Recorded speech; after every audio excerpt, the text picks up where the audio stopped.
Education issues are taking centre stage in the run-up to the general election. But whose policies will improve your school, your work-life balance and your pupils' achievement? Welcome to Election 2010, Testing the Parties.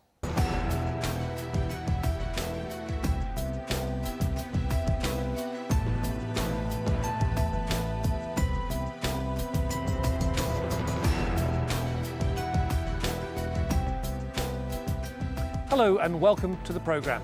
We've brought together a panel of teachers, school staff and parents to grill representatives of the three main parties to get to the facts behind the promises. In the hot seat is Baroness Walmsley, education spokesperson in the Lords for the Liberal Democrats. She'll be facing our panel of school staff. Let me introduce them. Catherine Myers is the Royal Air Force Head Teacher of the Year in a secondary school in London. She's executive head of Bishop Chalner Catholic Collegiate School, Britain's first federated school. Steve Mills won Primary Teacher of the Year at the Teaching Awards 2009. He works at the William Ransom Primary School in Hertfordshire. Teaching assistant Trish Gribble is Deputy Director of the Sixth Form at Stoke Damerel College in Plymouth and is the TDA's Teaching Assistant of the Year. And Chair of Governors, Spiros Ilya, was awarded DCSF Governor of the Year for his work at Bryndish and Hither Green primary schools. He's also a professional tutor for Teach First.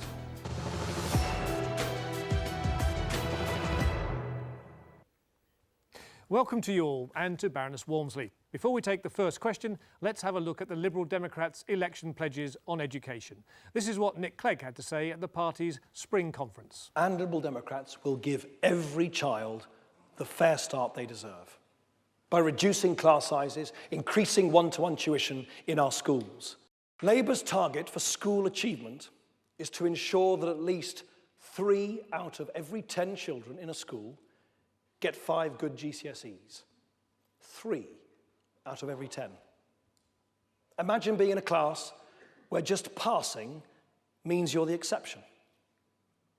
We're teaching our children to drop their expectations. Liberal Democrats are the only party promising new investment in our schools. We'll be putting more money, £2.5 billion every year into schools to pay for more teachers, better discipline and catch-up classes.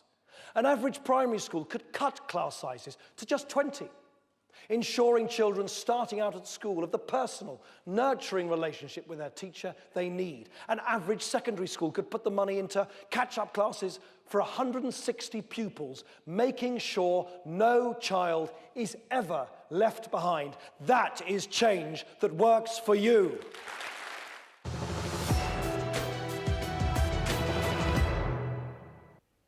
Nick Clegg there promising smaller class sizes and more money for catch-up lessons. So, Baroness Walmsley, before we go to our first question from the panel, we know about your pupil premium, we know about a more flexible curriculum. Any other highlights you'd like to pick out? Well, I think I'd just like to emphasise that what Nick has announced is aimed at reducing the inequalities. Every child should be equal in its opportunity to fulfil its own potential, and yet so many children come to school very, very disadvantaged. So that's what the money's there for. So closing the achievement gap is what it's about. It is indeed, but the important thing is that it would be for the head teacher to decide how best to spend that money. That's really important to remember. We are not intending to try and impose on schools how best they should do it. OK, well, very appropriately, we're going to a head teacher for our first question. Catherine Myers, go ahead. Joan, the Liberal Party, the Liberal Democratic Party, talks of transferring money from unnecessary quangos, government departments, etc. We rely on data to make school decisions, to make important decisions on curriculum. What quangos are you going to cut? Yes, we're not talking about taking away the very useful data that you have that helps you to make the right decisions, but the money for the pupil premium, the £2.5 billion every year, would actually come from removing the child trust funds, which give children the opportunity to have a good party when they're 18. We'd rather spend it on them when they're young.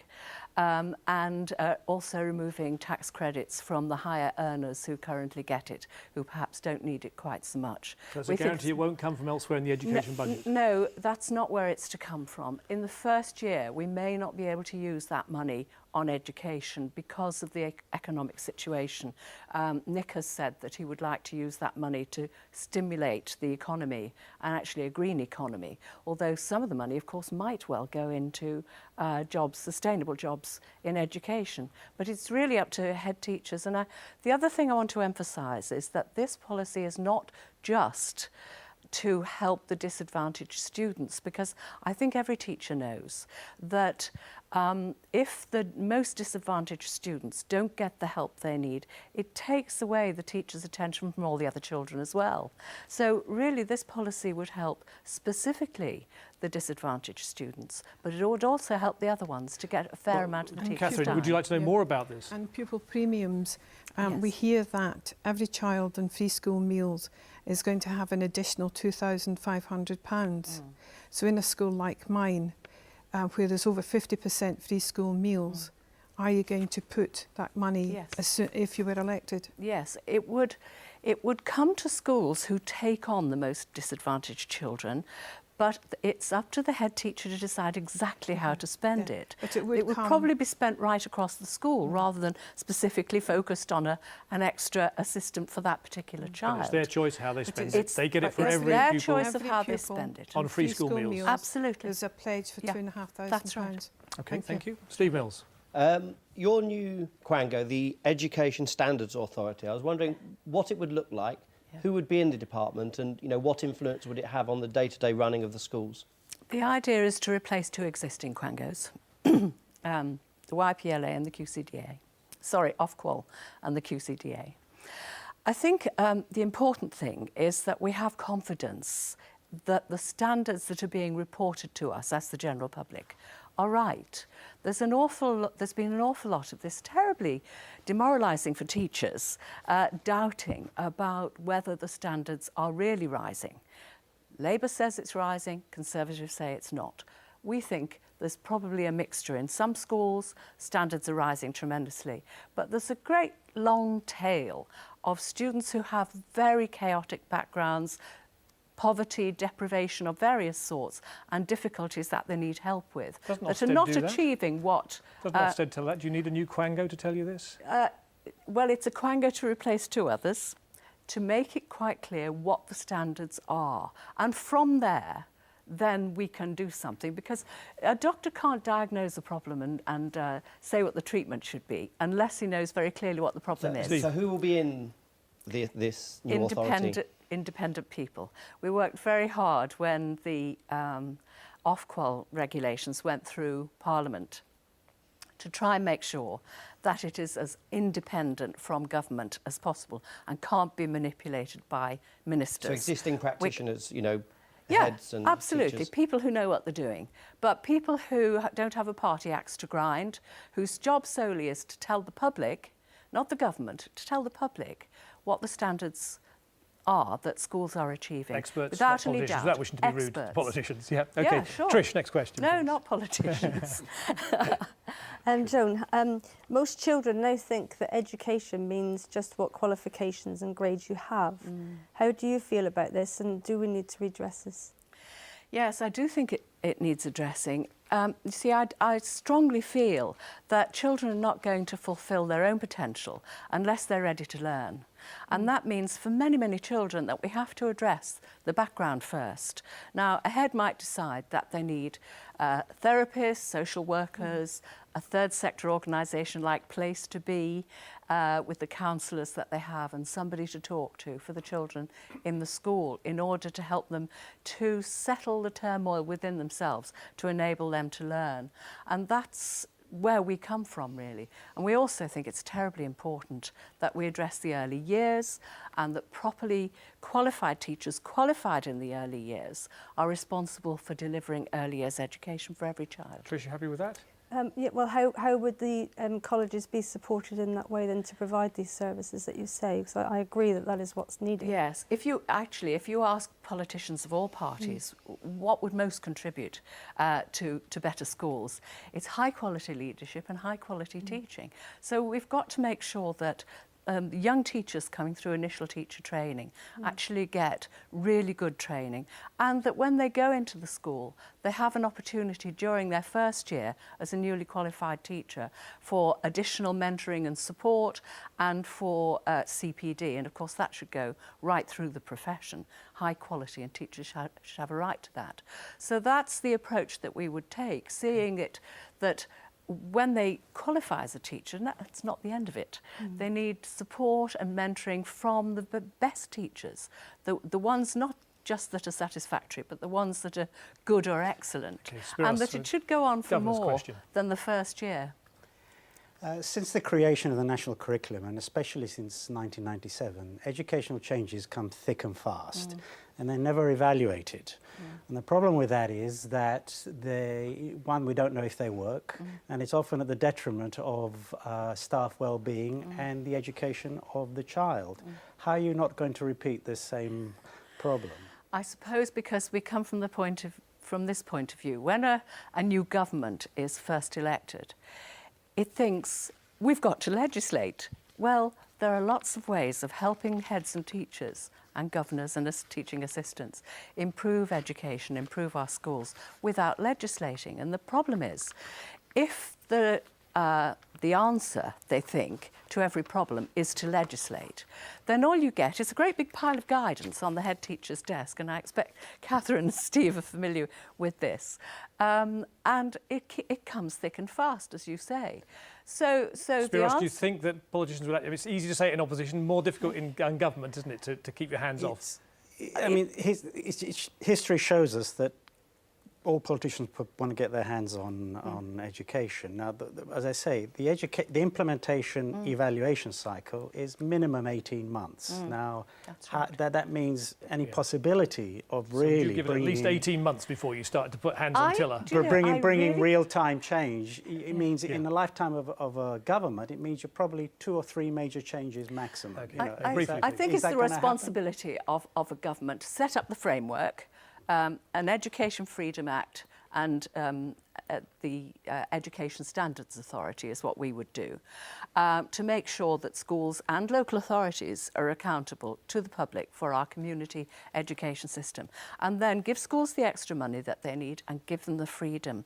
As far as the national curriculum is concerned, we would have a minimum curriculum entitlement and then let the schools decide on top of that what is most appropriate for their students to provide courses on. OK, we might come on to more of that in a moment when we come back to our panel for questions later on. Okay. But for now, we've also been asking for your questions on Twitter, and here's one from Mr. Teacher. He says, the Lib Dems will not win the election, and surely, therefore, you can pledge whatever you like. Is that a fair comment?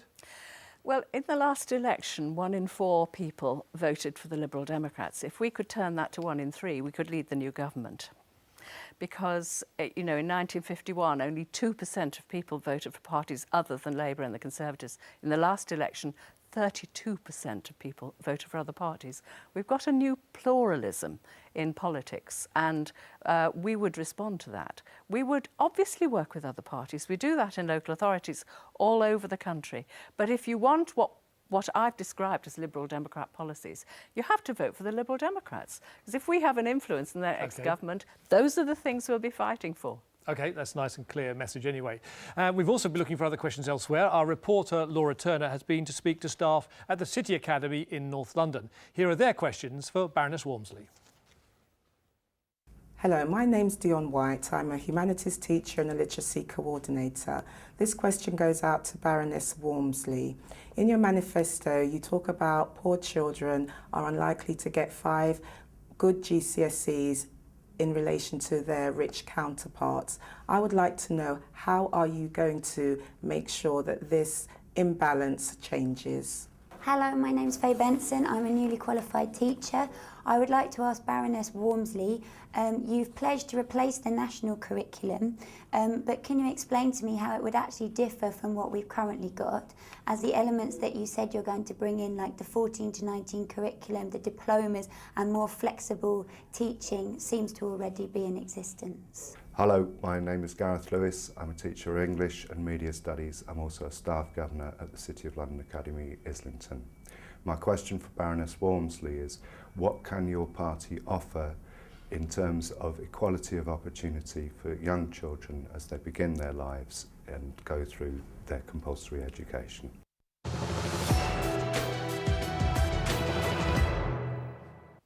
So, Jane Walmsley, 3 questions there. Let's take them in order, shall we? The first one was really, I suppose, a closing the attainment gap between rich and poor again. How would you do that? That's right.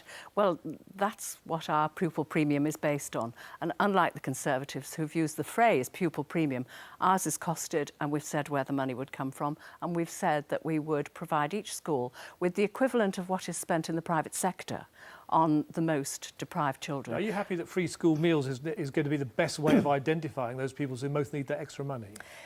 Free school meals is rather a blunt instrument. It is quite difficult. But the advantage of using it is that even in the more wealthy areas, you have centres of deprivation, and those children who have that deprivation would get that money focused on them, even though the general funding for the school may not be so generous because it's supposed to be in quite a privileged area. Now, the second question was about your proposed changes to the national curriculum. How different would it be? It would be very different in every school. I mean, we think children have a right to a good education and the basics that will equip them for life. To me, education is for life. It's not just for a job. And there's a lot more to life than a job. And that's why I think PSHE, for example, is so essential, and that would be part of the basic curriculum, because that helps to equip children to make their relationships in the future, to have self-confidence, to have respect for diversity and difference in other children, and all those good things which will bring them out rounded, and would it be human beings. a one-off reform and then leave it alone for a while? Yes, because we would just set up the minimum curriculum entitlement. We'd set up the Education Standards Authority to streamline school accountability, which is so dreadful at the moment, and then we'd leave it to them. And it's up to head teachers to respond to the needs of their own children in their own community and the demands of the governors from their own community and representing their own community, and then provide the curriculum that's right for those children to equip them for life. The third question was about equal opportunity, particularly for very young children as they begin their lives. Everyone in education agrees that your very early years are terribly important. Absolutely. Why don't you put your pupil premium money there rather than throughout the later age groups? We have a second pledge that we would very much have liked to put in our manifesto, and it's very, very close to our hearts. But because of the economic situation, we've had to postpone that because Vince Cable has been absolutely clear that we must be realistic about the current situation and the current mess that we're in. And that is to give some high-quality nursery education to every child from 18 months onwards, if the parents want it. And I think we all know that the best nursery settings actually involve the parents, because most of the time the child is actually at home. So it's specifically trained nursery teachers and classroom assistants and nursery nurses. When you can afford it, you can't make as soon as we could afford it, we would do it. It's one that we were very, very loath to drop, but sadly we've had to. OK, let's go back to our panel. Catherine. To raise standards, the Liberal Democrats have said they would make class sizes smaller. And I wondered, is there any way that you have considered the modern classroom? For example, most classes have teaching assistants, they have technicians, etc. Right. So is reducing class size the best way to achieve higher standards? And does it work with all the personalised learning initiatives that are going on just now? In other words, is it out of date, to put it rather more bluntly? Because it was a popular promise in the past, but is it still relevant? It isn't actually, because Spiros just asked for evidence-based policy. And I'm sure you, Steve, working in the primary sector, will know the evidence that up to the age of 7, class size really does matter. Above that, it's slightly less important.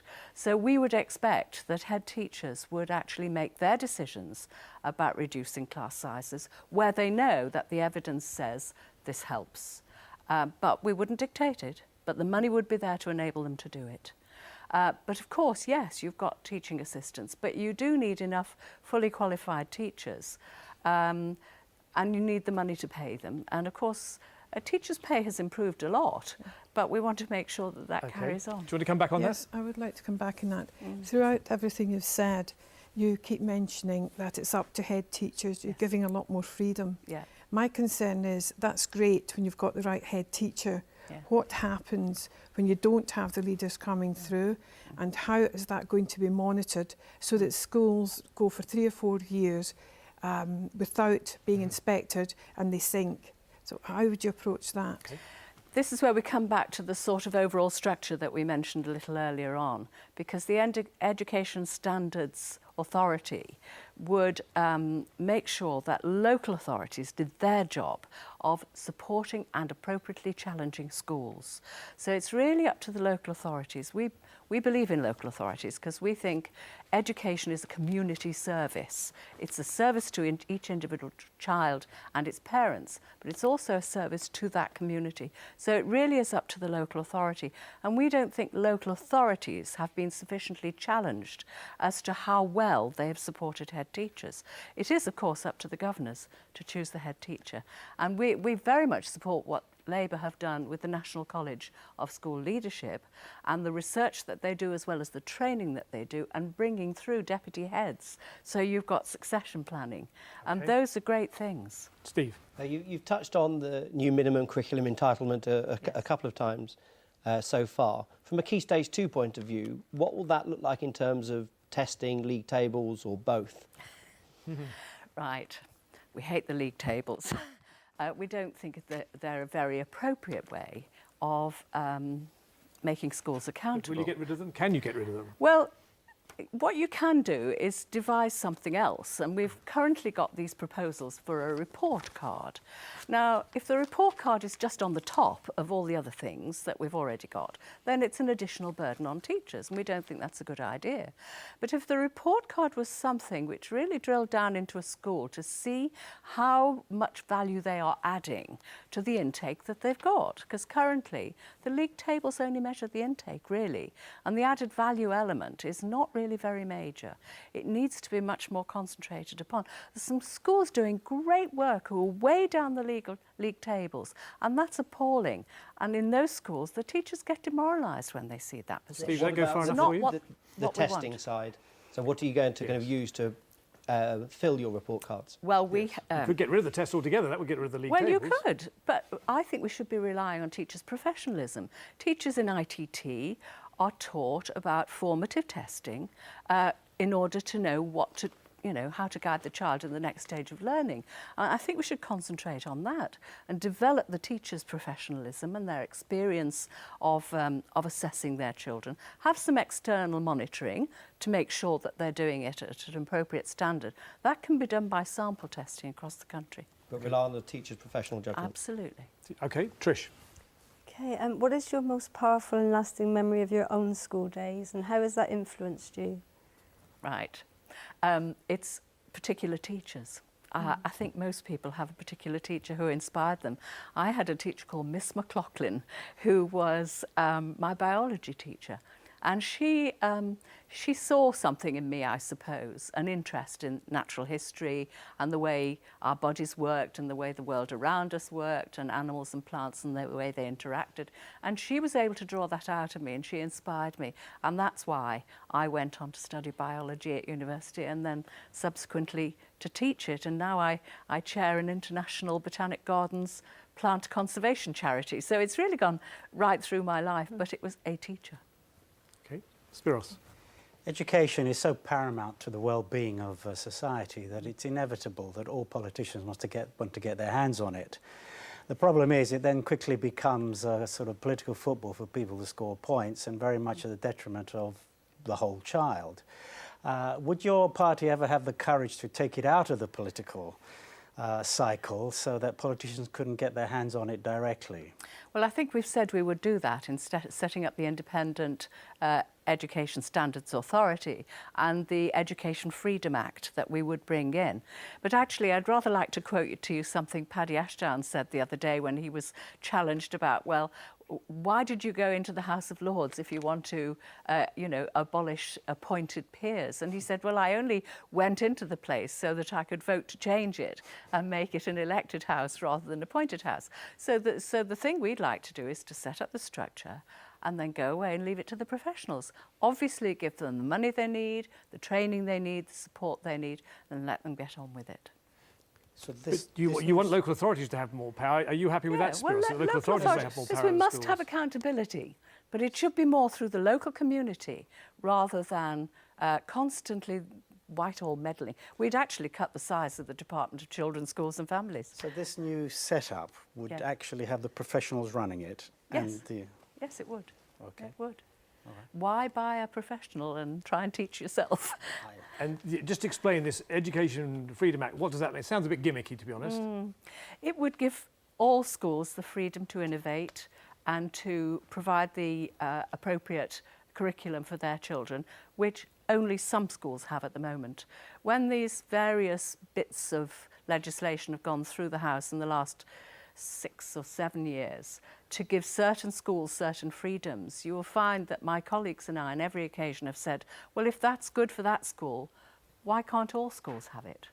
If you've got professionals in running all schools, they know their children better than anybody in Whitehall does, let them have that freedom too. And just in a sentence, do you think you'll be able to continue to resist, meddling when you're in government, or if you're in government, part of government, rather than in opposition, when it's easier to say it? Well, I think if I and David Laws tried to stick our fingers where they shouldn't be, I think Nick Clegg would slap our hands very hard.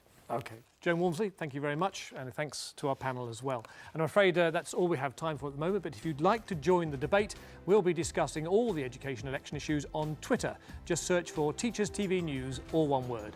And you can watch the latest education news every day on our website. Go to teachers.tv/news.